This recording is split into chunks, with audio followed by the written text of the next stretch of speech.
আমি চৈতালি।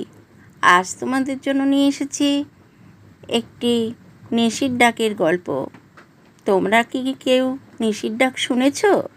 যদি শুনে থাকো কমেন্টস করে জানিও।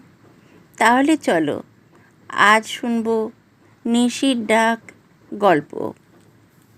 ভর সন্ধে গ্রামের পথে হাঁটছিলেন রতন কাকা।